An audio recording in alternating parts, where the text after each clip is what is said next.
Hello, everyone. Welcome to another episode of Eye of the Storm Astrology. I am Brian Easterday. So today I'm going to be discussing the birth chart of the United States. So since the 4th was coming up, I thought this would be something people might find interesting. And it's kind of one of my favorite areas to actually use astrology is to study history. I've always been a huge history fan since I was a young child. So looking at different periods of history, I find through the lens of astrology brings a lot more insight into things. So couple things with this chart though, and why it's interesting. I will actually be looking at a chart from two different birth times. So there has been some debate as to what the actual birth time for the chart of the United States is. Generally, the consensus is, and that has been put forward, is that the United States being a Sagittarius Lagna or ascendant. This one I don't actually agree with, and simply shifting the chart 15 minutes changes the Lagna. And I'll give an example of both charts and explain how each works. I'll do a breakdown of both. That way you guys for yourself can see which, I definitely let me know in the comments, which one do you think actually seems to line up more for you? Personally, I definitely believe it is more of a Scorpio with the JS, the Lagna. And I'll explain the reasons for that as we go through and look at the chart. So I'll pop up the chart here and I will look at the chart that people are traditionally using at the time. So this has as the chart being July 4th, 1776 at 6 p.m. Philadelphia, Pennsylvania. Okay.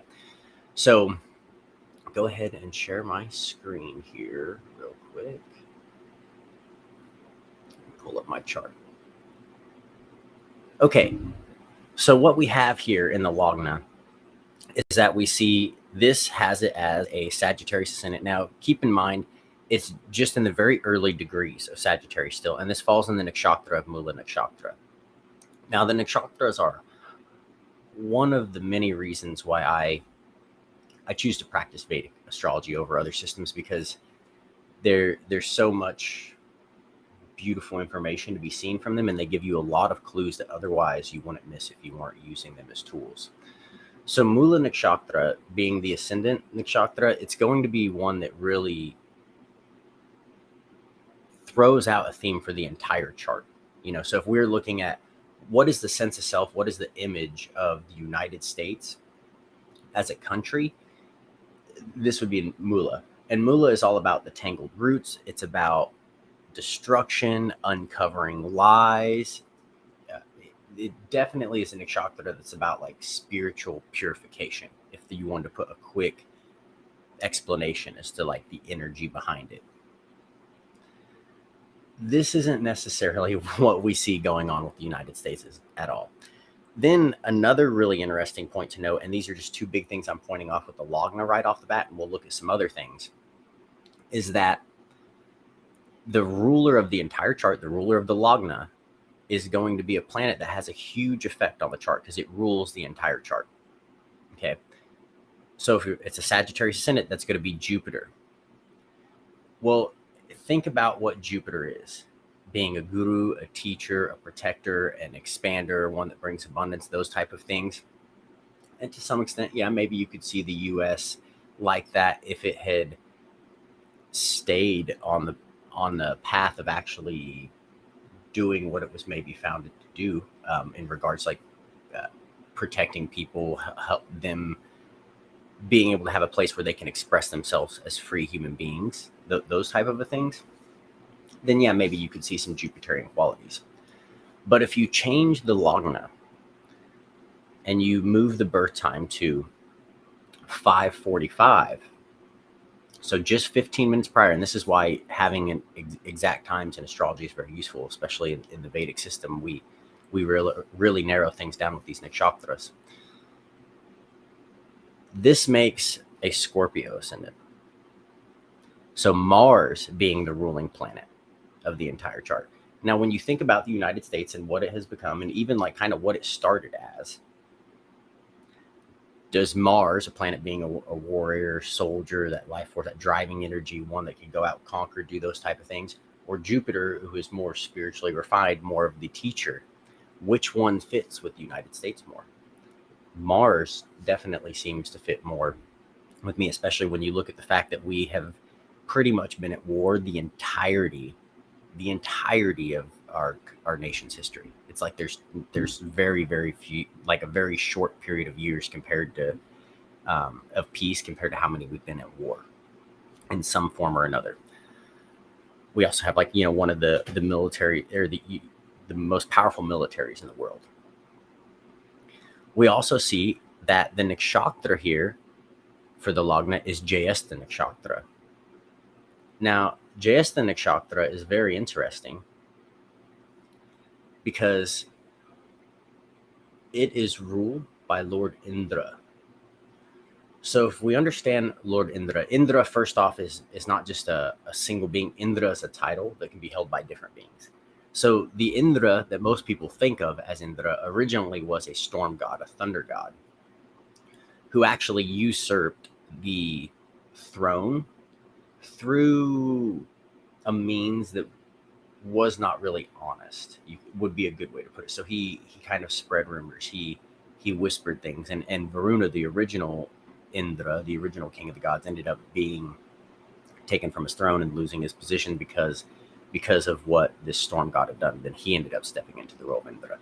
So Jayesta nakshatra can be one that deals with scheming, with conquering things, with wanting to be the king, wanting to hold a place of power, wanting to be in charge of things, being possessive of things. If we see in the mythology Indra, he very much can be possessive of things. In fact, there's one myth where he actually wants to go and sleep with a sage's wife, and he ends up getting a punishment for that. But if you guys are actually interested in hearing that mythology, let me know in the comments, and that's something else I can do in some other episodes, is get into some Vedic myths, because that's actually, it's a really funny one. It's one of my favorite myths. But Jayesta nakshatra that can deal with a lot of these type of things that deal with conquering, wanting to be on top. It's a very, very strategic nakshatra, very clever in how it goes about operating. So that as a Lagna nakshatra, both for, like, if we look at it from the perspective of the nakshatras, Jayesta compared to Mula, and the Lagna in looking at the Rashis, the signs of Sagittarius with the ruler of Jupiter compared to Scorpio with the ruler of Mars, the chart with the Scorpio ascendant fits much more accurately, just immediately right off the bat, looking at those things. And those are some major themes to look at, is analyzing the Lagna, because the whole chart is based off of that. Now, something I want to note here as well is that in Vedic astrology, we have 27 nakshatras. During certain points in the nakshatras where there's a transition between the element of water to fire or fire to water, they're what known as Gandanta points. And Gandanta means a knot. So these are like karmic points of energy, where there's like karmic balls of energy that need to be unwound. There's a lot of potential in these. Okay. Either with either chart, the Mula in the first pada of Mula nakshatra or the fourth pada of Jayesta nakshatra, both of those are the Gandanta point. They're each one side of it. Okay. So either way, with either chart, we can see that the Lagna of the United States had a Gandanta point there. And that is a very tumultuous one, in fact, of all of them, because it's really transitioning from that energy of Scorpio into that energy of Sagittarius. So it's dealing with this transformation, this transmutation, moving into higher awareness. So this can be a very difficult Gandanta point to move through a lot of times. But when we look at the path of the United States and what it has taken, it makes a lot more sense for the Gandanta point that is in its Lagna to be the first point of that, the one in Scorpio. So Jayesta pada 4, as far as the Lagna goes. Now that's just looking at the Lagna. I'm going to look at some other things here in the birth chart, and then another thing I'm going to compare are the divisional charts. So this will be a longer video, and if you guys have any questions at all at any time, feel free to put them in the chat. I'm happy to answer them. I'll check it periodically. I'll try to remember to do that.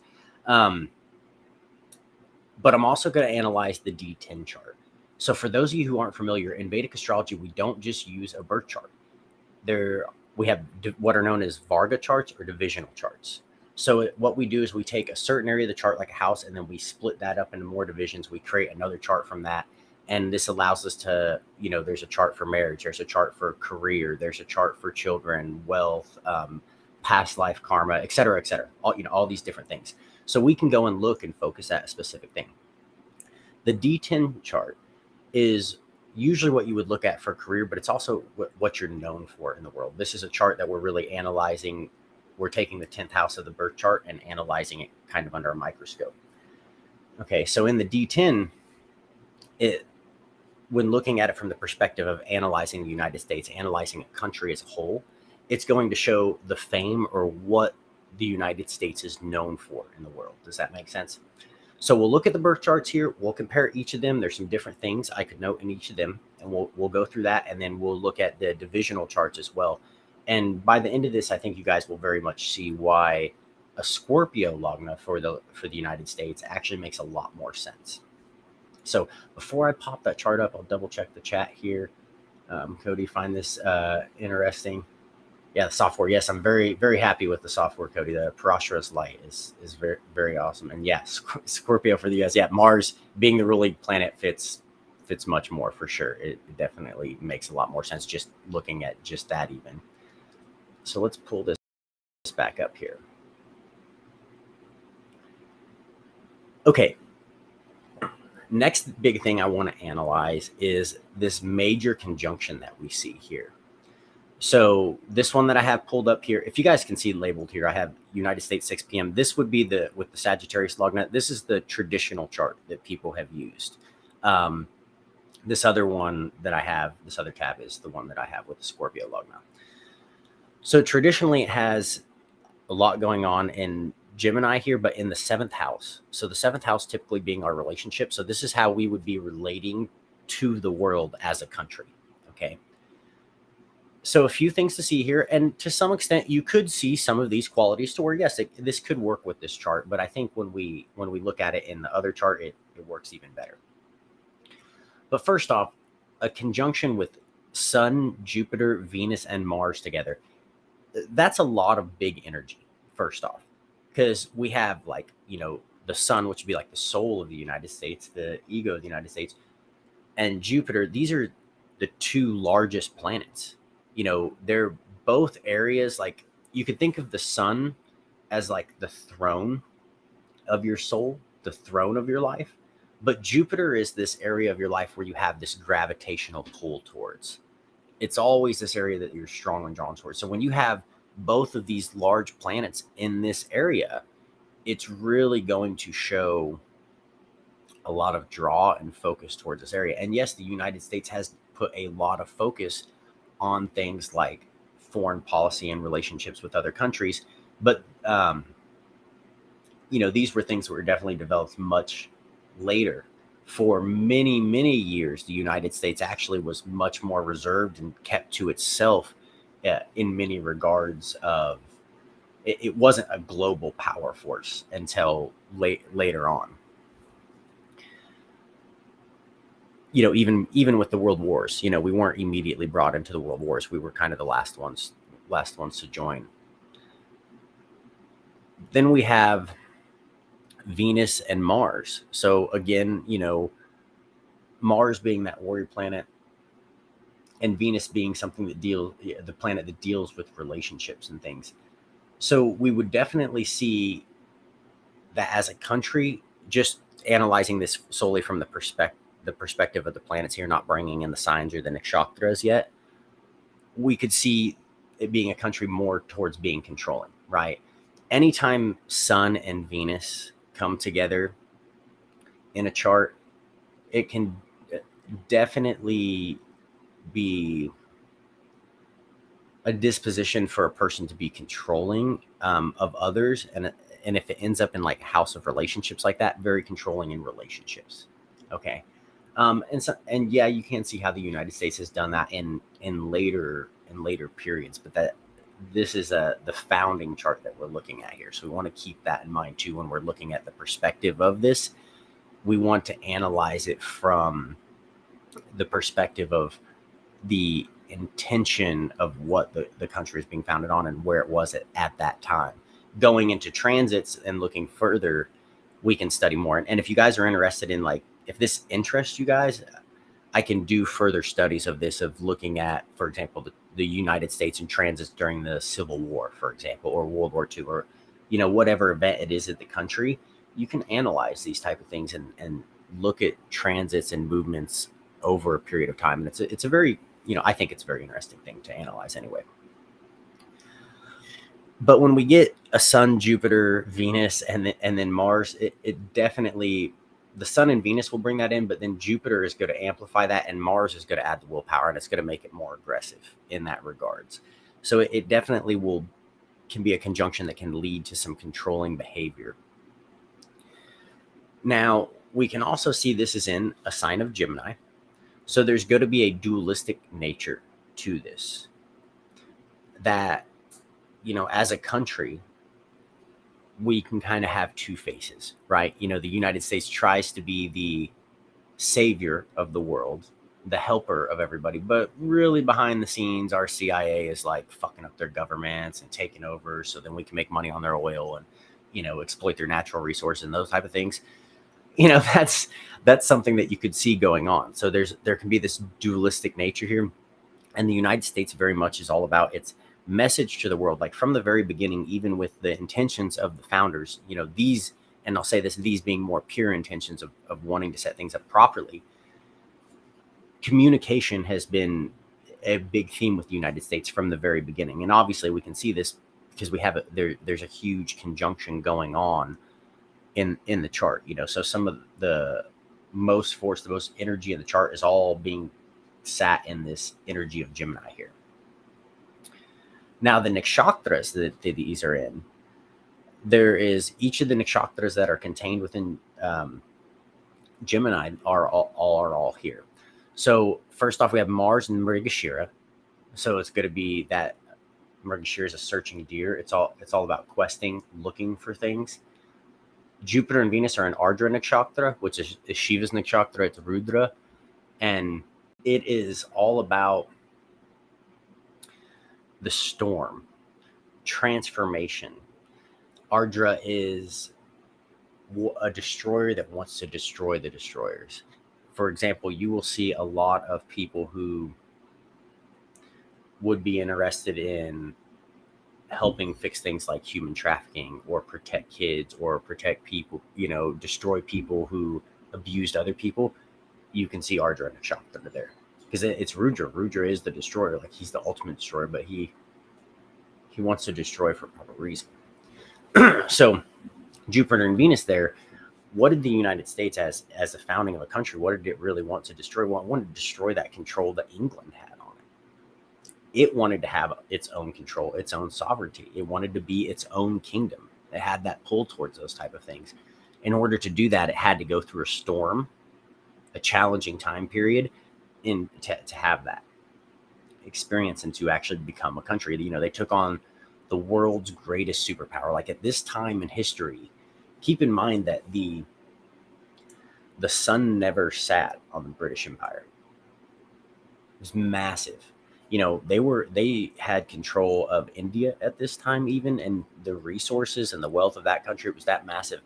And the colonists, with not nearly as many resources, pulled off quite an amazing feat in regards to being able to take control and establish their own country and their own form of governance. So that's something very interesting to note. Now, we can also see that with Sun being in Punarvasu, Punarvasu is the nakshatra that follows Ardra nakshatra, and it's symbolized by that sun coming again and again. So after every storm, what happens? You walk outside and you see the sun shining again, and the air's cleaner, the birds are chirping, the air smells like refreshed, clean, pure, like everything went through this cleansing. Okay. Ardra is the cleansing. Punarvasu is the feeling of clarity and cleanliness after that. So when we have these going on here in this conjunction, we can see that the United States had this theme of searching, and we're sure Mars taking action and searching for something. What were they searching for? They're searching for their freedom, their independence. They wanted to have their own kingdom. They had to go through a storm and a challenge to do that. And then they had to, uh, they experienced that Punarvasu energy. They came out of that storm, right? And it was a new day, it was a new beginning, and it was a chance to try to do something again. Even if you look at the documentation and the legal system that the founders based everything on, these weren't just concepts that they were just pulling out of nowhere. They had based this off of previously established English common law, going all the way back to the Magna Carta and other documents like that. And they're very useful. I've got a few books here, very useful things to be able to study and go back and read, because you can see the development and evolution of people's understanding of natural law and their rights, and where those rights come from, why they have the right to stand up for themselves and these type of things. So that's something very, very interesting to know with the nakshatras. Now, does that seem to fit in the seventh house? Yes, it could some, but let me show you the other chart. Get my screen back here. So on the other chart, what's going to happen with this conjunction? This conjunction is going to move into the eighth house. The eighth house being that of transformation, transmutation, hidden things, secret things. It can also represent, many times people will say it's sudden changes, but they're things that can appear to be sudden changes, but they've really been a long time coming. And let me explain why that is. So if we look at what the logna is, the ascendant, that is the first house, is what is rising as the sun comes up in the east over the horizon. So that's the eastern horizon. Okay. Then the seventh house is where the sun sets. So as the sun, and in the 10th house, that's noon. That's where it's at its highest, in midday. So at the eighth house is the period right before sunset. So this is why it's associated with life force energy. Like, you can judge how long someone's life force energy is based off of this. And this is why the eighth house can be, people associate it with death as the first association, but it's not death immediately. It's life force energy. But if you don't have life force energy, what is that? It's death. So it's also death because it's life, if that makes sense. Now, because it's also secret things, very interesting things I want to point out here with Mars, because in this chart, with Mars being the ruling planet, Mars becomes much more important than as if it was a Sagittarius lugna. Jupiter would be more important there.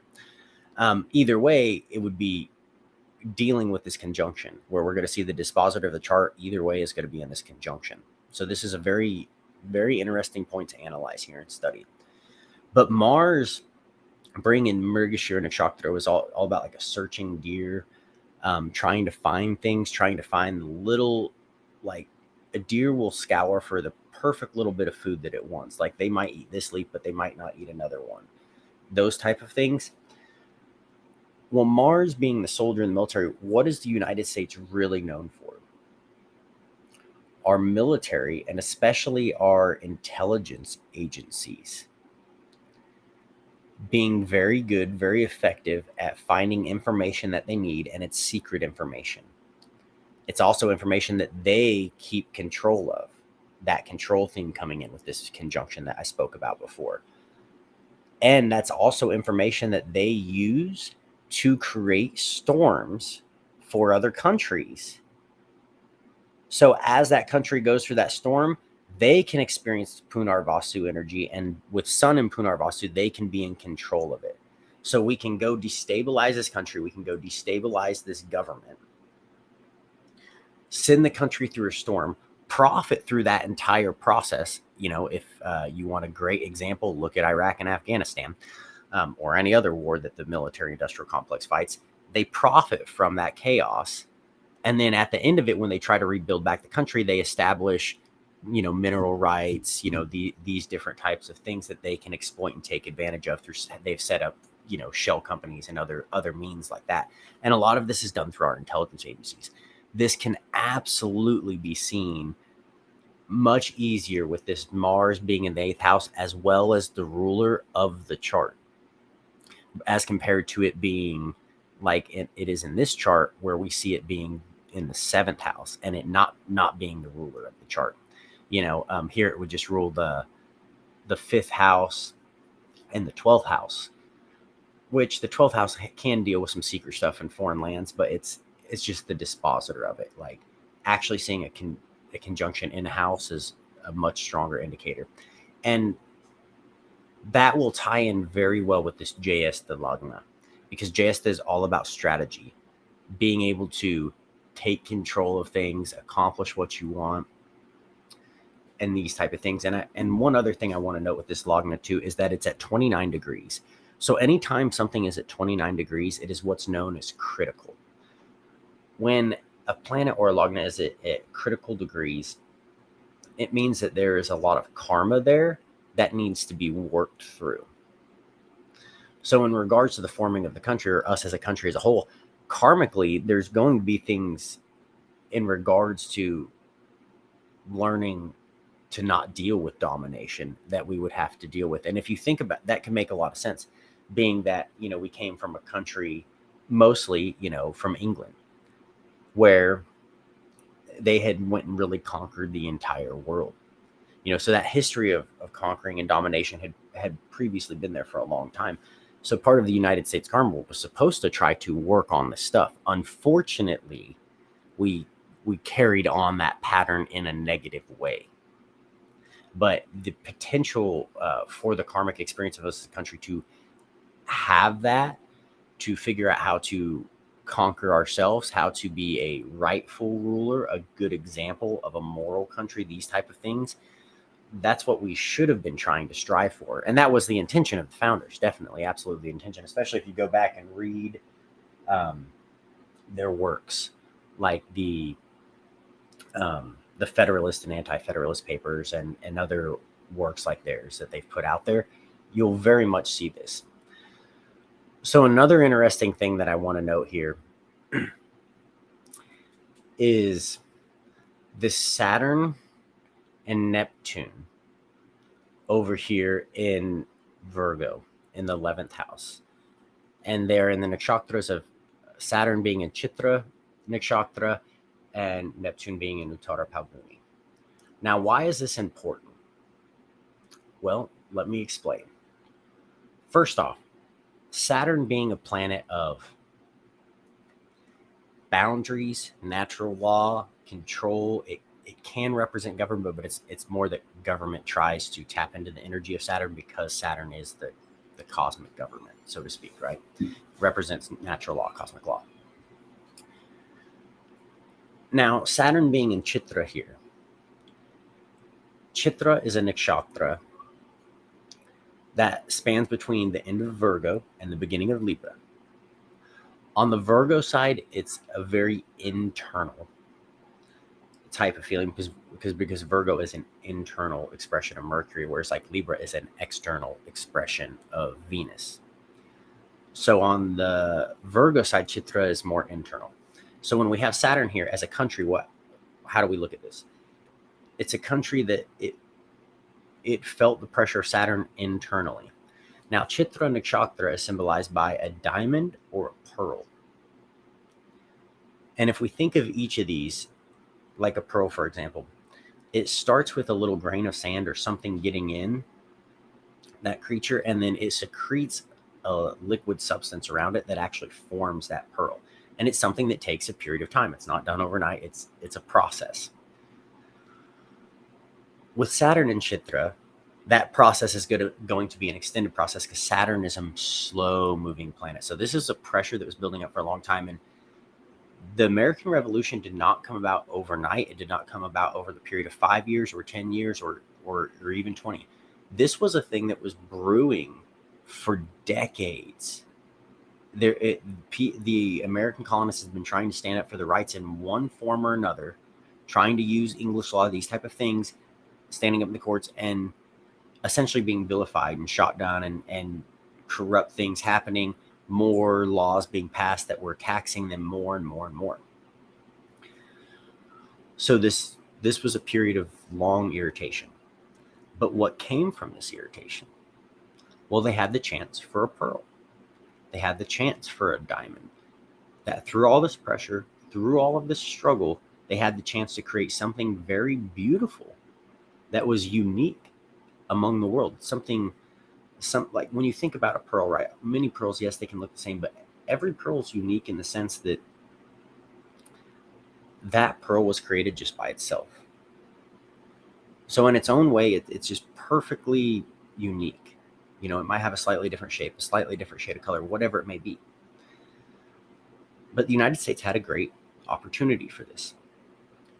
Now, this going on in the 11th house, the 11th house represents the gains as well as the larger social network. So what did the United States gain from this? Well, they gained their independence. They gained their freedom. And it was through this irritation that they actually did that. Had they not had that irritation, we would have never separated from the British Empire. It was the fact that that irritation and that pressure and that control that the king was exerting over them, that's what actually caused them to eventually have to take action. Okay. And then that had an effect on the rest of the world, because many people forget, studying in the time period of the American Revolution, the British Empire, this was not the only rebellion that they were dealing with at the time. You know, they had ongoing problems with France.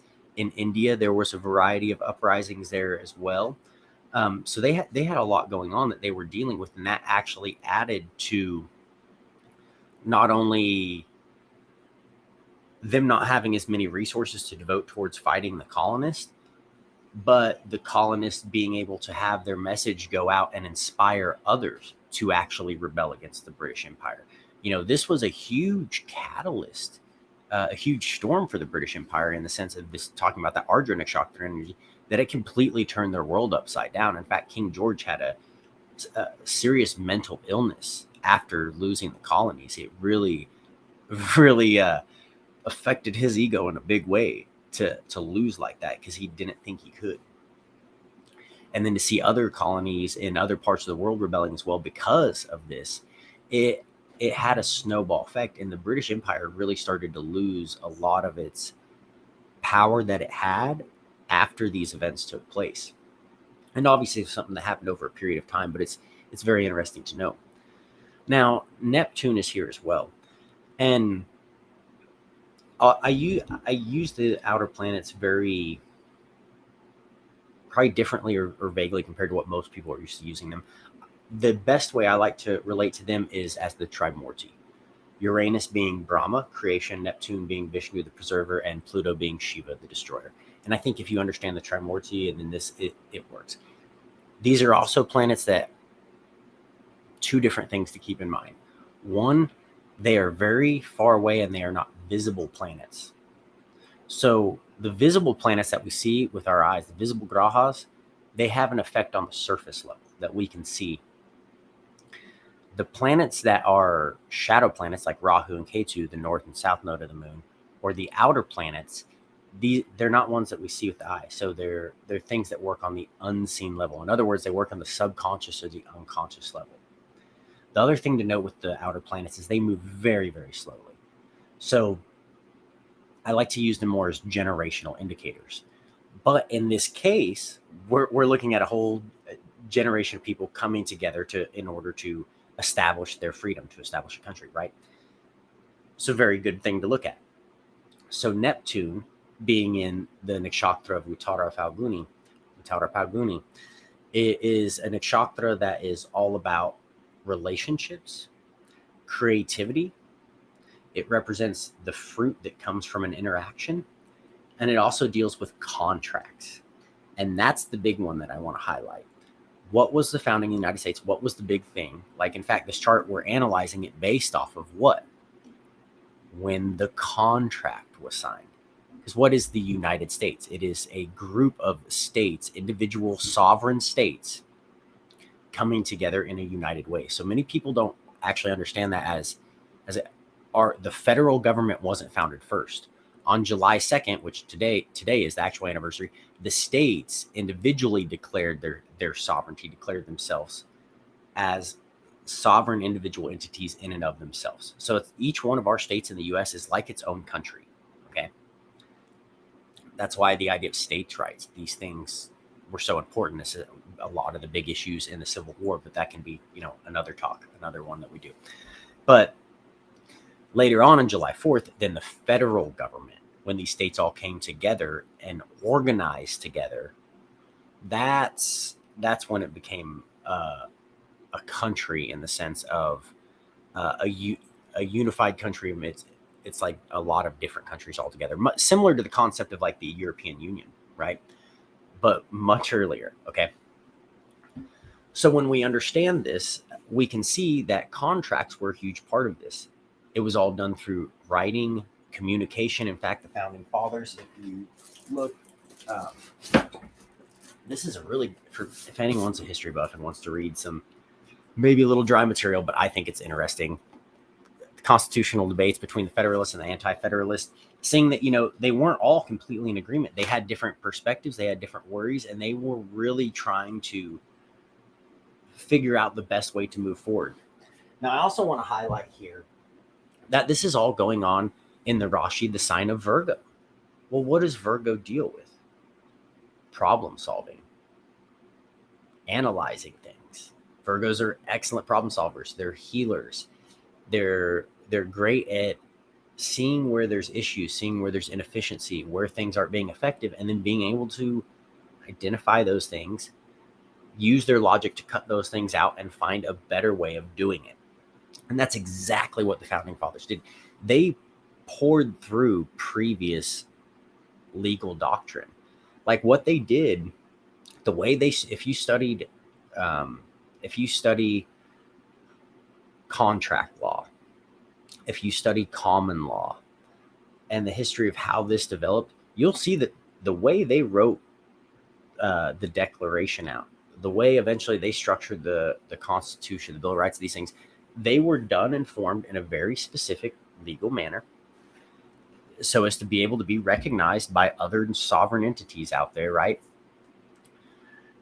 And these men went and they built and incorporated things and statements that were already rights that had been previously established. For example, the right to your own religious belief, the right to free speech, the right to bear arms. These were all things that were already established under English common law and had been for a very long time, going, like I said, all the way back to, with the right to bear arms, that goes all the way back to Clause 61 of the Magna Carta, where it shows the sheriffs, which were actually supposed to be representatives of the people, and the people have the right to actually attack a sovereign and to hold them under control until their demands are met if that sovereign is violating their inherent natural rights from the creator.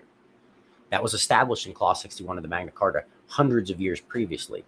And then that information, that legal understanding, was brought all the way up into what the founding fathers drafted into these documents. So not only do we see with this Neptune being a preservation of these same rights, these same understandings of natural law moving forward, but they were doing it in a way to create a country where they preserved their natural rights. If you actually go and read their paperwork, the word preservation will be something you come up over and over and over again. It's to preserve their natural rights.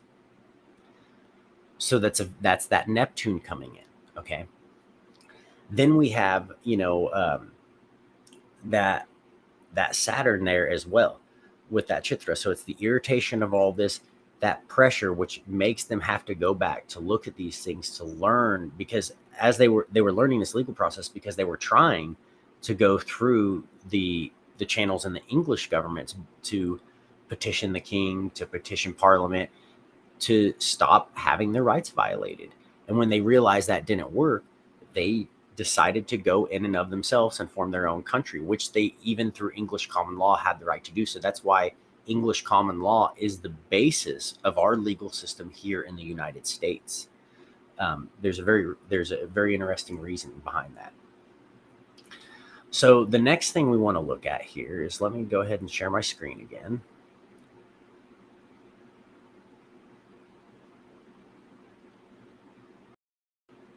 Okay. Is this Uranus in Rohini Nakshatra in the sign of Taurus. So Uranus, if we think about that as Brahma or creativity, it's a new thing, right? A new way of being. Rohini is a nakshatra that is known as the favorite wife of Chandra. So the nakshatras are the lunar constellations, or the constellations that the moon passes through on its ecliptic. These are said to be the 27 wives of Chandra, the moon. Rohini is a nakshatra that, because of the way it looks in its relation to Earth, it appears as if Chandra spends more time there. So it's said that that's his favorite wife. He spends more time with her. So Rohini will have the qualities of being the favorite wife, being the one that people look up to, being the one that everybody wants to be like. And it can also have deal with something with jealousy, especially I've seen like in women's charts, if they have Rohini strong, they can experience jealousy from other women, right? Because they're the favorite wife, and that may not, other women may not like that as much. That's just an interesting thing. But in regards to a country here, how does that apply? Well, if we actually look at the United States, it was looked up to as the place of freedom, like the ideal place to be. Even still today, there's so many people in other countries that still look at the United States as a place of great opportunity. That if you're willing to go there and work hard and do things, that you can create a lot of freedom for yourself. Now that view is changing very rapidly out in the world, but for a long time that very much was the understanding, and it was a new thing. This is that energy here of Uranus that we're talking about, that it is a completely new way of relating to the world. That this country wasn't ruled by a sovereign, it was people that chose to draft their own constitution to ensure their own rights given to them by the creator. And they were willing to stand up for that and saying, no, we're willing to go to war with anyone that tries to stomp those out. That was a completely almost new paradigm, a new way for a country to be able to operate in regards to the world. So the world did look up to the United States in that way. So I think that's a very interesting thing to note there. Now, another really interesting thing here that I want to look at is this Rahu and Mercury in the sign of Cancer in the ninth house in Pushya Nakshatra. So let's look at each of these pieces. Now, in this chart, and like I said, this being the Scorpio one, so this is the one that I definitely am of the opinion this is the more accurate chart for the United States. Rahu being a planet of shadow and illusions, but also doing things in a very big way, doing things very quickly, in a unique way, in a foreign way, in a way that has not been done before. Rahu is the trickster. Okay. If you want a deity that would be very easy to understand Rahu through, understand Loki in the Norse mythology, that's absolutely Rahu. And then we have Mercury retrograde here. Okay, well, Mercury, whenever it goes retrograde, we're dealing with communication, we're dealing with analyzing. But what we're also going to see is that it's going to be a looking back at things. And what were the founders doing in regards to this is they were looking back on the legal system that had previously been established. They were writing their contracts. Along with that, they were citing communications and petitions that they had made to the king and to parliament that had completely been dismissed, not taken seriously, or any of those things. So then when we have Rahu here, what it can do with Mercury is it blows that Mercury effect up. So what was the effect that the United States had when it founded itself as a country? Well, one, it was done in a very unique way, something that had never been done before. And two, they did it in a way that they took their communication, what their intentions were and everything, and they, in a magical act, they created the Declaration of Independence, and then eventually the Constitution. But they put those intentions down into paper. For just as a hint, besides just this, it's a very powerful act to do for anything that you're wanting to manifest, but especially to go and put it in like a legal format and these type of things, it has a very powerful effect. But this set an example to the rest of the world in regards to, hey, these are your rights. These are the things that you were allowed to fight for. Now, Pushya Nakshatra is a nakshatra that is symbolized by a lotus or a cow's udder, but it is all about nourishment. Of all the nakshatras, it would be the one that would symbolize the maternal energy the most. So, what happens when we see Pushya Nakshatra like this? Well, it means that the United States had a job of teaching the lesson of individual sovereignty, nourishment. How do you take care of yourself as a country? How do you actually nourish yourself properly? Like what is your divine right? That you are allowed to experience these things. You're allowed to be nourished by the creator without having someone else impose upon you. These were the type of things that the United States was trying to deal with, was supposed to be focusing on. Because that ninth house will deal with teaching, spirituality. It's house of guru, higher wisdom, these type of things, and also luck. And that's a very interesting thing to note, is that in the ninth house with Rahu there, Rahu is very clever, because in the thought, he's just a floating head and he represents our desire. So if he wants something, he doesn't have a body to get it. He has to have a mind. So he becomes very clever in how he gets it. Okay. So when you put this in a house of luck like this, as well as the house of Dharma, so the United States had a Dharma to do this, what we see here is that they could become very clever in how they went about achieving what they needed to. They could become very lucky in the way they did that, and lucky in a big way. Like when you think about what the colonists did, taking on the world's largest empire and winning, and then also maintaining that, because they had the conflict with the British again in 1812, and still maintain their sovereignty through that. And then, throughout all the years have maintained their sovereignty and only grown stronger and stronger. Nowadays that's maybe a little bit on the decline, but definitely still a very powerful nation. So seeing this in the ninth house, we can see that the United States as a country putting these things into a contract, setting themselves up in a way that they were caring for themselves, actually gave nourishment and inspiration to people around the world, to other countries, to other colonies, to say we could start standing up against our oppressors. We could start standing in our natural rights. We can govern ourselves. We can be a republic or a democracy, or whatever they want to form as, but it inspired that sense of freedom. And I think that was a very important thing, especially in analyzing the founding of the United States and the mindset that it was really built off of. So let's look at the next things here. And we're going to go ahead and take a look at the D10 chart, which is the chart of fame. So in regards to like your personal chart, if you're wanting to analyze your career or what you should be known for, what you should do in the world, the D10 chart is a place that you want to look. And I guess really just very quickly before I move on, I can look at the other chart, the typical 6 p.m. chart, and seeing that this, the Rahu and Mercury here in this chart, see this, it would move it into the 8th house. And in regards to, we could see that the United States, it did have some transformation in regards to things of the way it did it.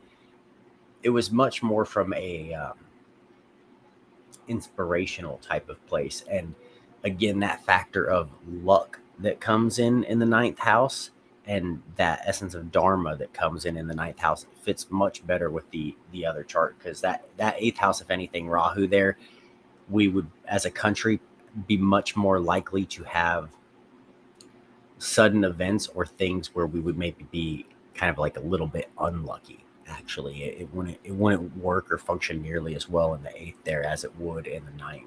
And as a country overall, we have definitely been fairly lucky if you were to look at things like that. Now, looking at the D10 chart, where if you can see over here on the top right here, this is going to show a few things. One, right off the bat, let's look, well, what is the ruling planet of the chart? Well, the ascendant is Aries here. So the ruling planet again is Mars. But what can we see with this? Well, in the birth chart, the ruling planet is also Mars, but it's in Scorpio. So it's the internal expression of Mars. Well, in the founding of our country, we had an internal conflict. We fought it on our grounds. It was inside our country. It was an internal thing, right? An internal struggle. But as we develop as a country, as we become known for things, where does that struggle move? It moves externally because it's Aries, which is the external expression of Mars. So then we start going on and doing more things in regards to conquest, fighting wars on foreign territories, these type of things. Then we also see Mercury and Moon in the first house, Mercury being retrograde still, obviously. So we can see the United States very much in regards to our communication with the world, that we're kind of aggressive about it. That all of our communication is backed up with the threat and the force and the might of our military industrial complex. That we have a very powerful military, a very effective military, like well trained, maybe not so much nowadays as compared to like when I was in, because they have definitely done some things to it that haven't helped. But as far as the country goes, we've definitely went out and been more of an externally operating thing in regards to military. So we can see that that's kind of what, when people think of the United States, that's really what they think of now. Like if they think of the revolution and us fighting for ourselves, well, that's something they think of, oh yeah, that was in the past. And if they think of us now, well, this is that D10 chart. Okay, so that's what we're analyzing. So we're seeing a shift there from how we were founded to what we actually end up being known as. Now let's compare that ascendant to the one with the chart with the 6 p.m., the Sagittarius ascendant. Well, here in the D10, also going to be a Sagittarius ascendant. So again, Jupiter being the ruling planet. So we have Jupiter's the ruling planet in both the birth chart and the D10 chart if we use the 6 p.m. Lagna. And especially when we study where Jupiter is in regards to some of these things, it doesn't quite fit. Definitely, in my opinion, really analyzing this, and I've went through and looked at like war other periods with this and things over the years as I've looked at this. For sure the 545 time period is much more accurate with the Scorpio Lagna. Now, another thing I want to note in this D10 chart is this Mars in the third house in the sign of Gemini. Well, what's that going to do? Mars is the ruling planet here of this D10 as well. And it's in a Parivartana yoga with Mercury. Well, first off, for those of you who aren't familiar, what is a yoga? Most people, when you hear yoga, you're going to think of exercise, stretching, things like that. In Vedic astrology, yoga means to yoke or to bring together, or whenever you used to yoke like a couple cattle together, you join them together, right? So a yoke is a combination or a joining of planets or an exchange of planet signs, a relation between houses. There's some sort of relationship or joining going on there. And there are like well over 1,000 yogas in Vedic astrology, each of them indicating certain things. But a Parivartana yoga is whenever planets exchange and sit in each other's signs. So Mars sitting in Gemini sign, or is sitting in the sign of Gemini, which is Mercury sign. Mercury sitting in Aries, which is Mars sign. So they're sitting in each other's signs, so they're very comfortable and they're both going to be strong here. So that means, like, in regards to the United States as a country having a strong willpower, its communication being taken seriously, effectively, where people say, hey, no, if we're demanding this, and if you don't do this, we're going to use our military. People take it seriously because and it is serious. They, as a country, we will use that, historically have definitely used our military to be able to insert our influence into things. This third house is also like a house of willpower. So we can very much see with Mars being there that like our willpower of what we say goes. That's kind of the attitude that the United States has had as a country historically, especially in more recent times. So that's what we kind of end up being known as, And even from the perspective of the revolution, the founding fathers didn't, they got to a point when they were done asking, right? It wasn't an asking. It's like, no, we're taking our freedom, and if you try to stop us, we're going to pump you full of fucking lead. That's the serious. That can be a Mars and Gemini in the third house, like, with that Aries log, you very much see that type of energy. Then we also have some very interesting things going on here with Saturn and Sun in the sign of Capricorn and in the 10th house. So if you're wanting to look at the fame of a country or a person, the 10th house as a chart as a whole will represent that fame, okay, what it's known for.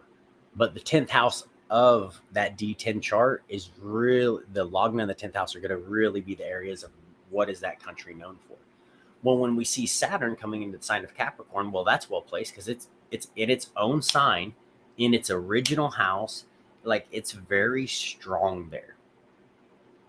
As well as Sun is sitting there, and Sun is receiving its full directional strength. Now, it is a little bit unhappy because it is sitting in the sign of Capricorn, and Surya, which is the Sun, and Shuni, which is Saturn, they're enemies. Okay, so they don't always get along. That being said, in the regards to this chart, how can we see this interpretation? Well, the United States is seen as a country that it wants to be the boss. It wants to be in control. It's the one that makes up the rules. It's the one that lays down the law, and it's very strong. Like, it can make those demands, and people, other countries listen. They take it seriously. You can definitely see that with a Sun Saturn conjunction in the 10th like that, and especially in like a sign like Capricorn. It will also show that the United States will be controlling on like its own population. It's known for being controlling upon its own population now. That wasn't what it was designed to do, but in regards to how it is developed and how people look at it now, what it's known for, that's definitely something that you can see. So that Sun Saturn there, very, very interesting one to see. We can also see that in regards to them taking the initiative, the founding fathers taking the initiative to actually draft their own documents, to form their own system of governance. So it's Sun, which is an individual, right? And then you have Saturn, which is governance and control, law, organization, these type of things. So they're taking that and they're using that to organize and govern themselves. And then that's in the 10th house. So the United States became known for that. It really, people for a long time really look at the United States as the place of an example of self-governance. So that's something that we could really see there. Now, another interesting thing to note here, let's get my chart pulled back up,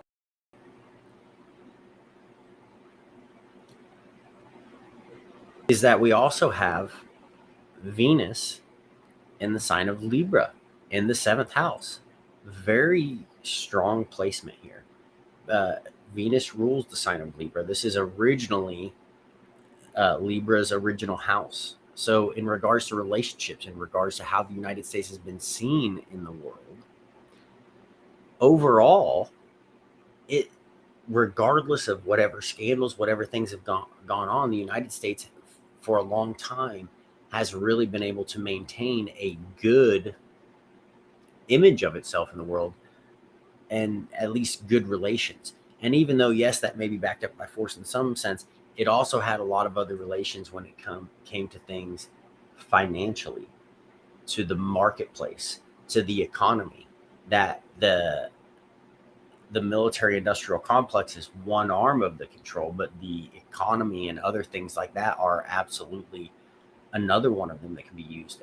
For example, looking at how oil has been regulated in things for a long period of time. Now, that very recently changed. And again, looking into modern transits and dasha cycles of what was going on with the United States, that we would be seeing a lot more of the modern events. But keep in mind, we're analyzing the founding of the nation here.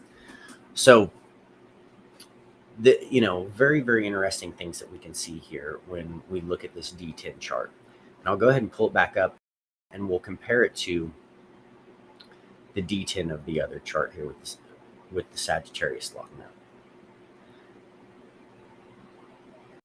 So we would see here, this Venus being in Libra still, but it would move. And while, yes, you could see that in regards, because that could be larger social networks, we're also going to see things like this Jupiter in Scorpio moving into the 12th. So that would be a lot more of an indication of a country that's going to have a more of an inclination to kind of keep to its own business, as well as be a more like spiritually inclined nation, especially with Jupiter being the dispositor or the ruler of this chart, if this chart is a Sagittarius ascendant. And that's both in the D10 and the birth chart. So it would really be a very influential thing here. And that doesn't necessarily fit in regards to how the United States is. Like, we're not really seen as a nation of spirituality in the sense of, like, for example, like how India is, right? Yeah, a lot of people falsely associate the United States with Christianity and those type of things. But then again, if you go read the founders' writings, you'll see why that actually isn't correct or isn't true. But if we see in regards to the chart with the Scorpio logna in the birth chart and the Aries logna in the D10, Jupiter being here in Scorpio, like with Pluto in the 8th house, yes, that can make a lot more sense, because what does the United States do? But it uses a lot of its military force and it's the way people look up to it, the way it's kind of considered to be a teacher or maybe a guru to some extent. What it says, people take value in its words. So they use this to create transformations in regards to other countries. But that's going to be disposited by what? That Mars. So we're going to see it's going to be transformations in regards to, well, okay, how can we control this like other country? How can we shift things? How can we shake things up? How can we create a storm? And that is definitely much more of a type of an energy that we see with the United States there. So let me go ahead and stop sharing here. So those are a few little things that we can see, like with the chart of the United States. So if you guys have looked at this at all, or if you're interested in history, which one do you think fits more? Which one do you find to be more accurate? And is this something that you guys are enjoying? Would you prefer me to go look at, this chart like further on throughout history, through periods of wartime, or for example, other things that went on throughout history? Another area I was looking at doing was a case study on the history of the Berlin Wall, because the Berlin Wall actually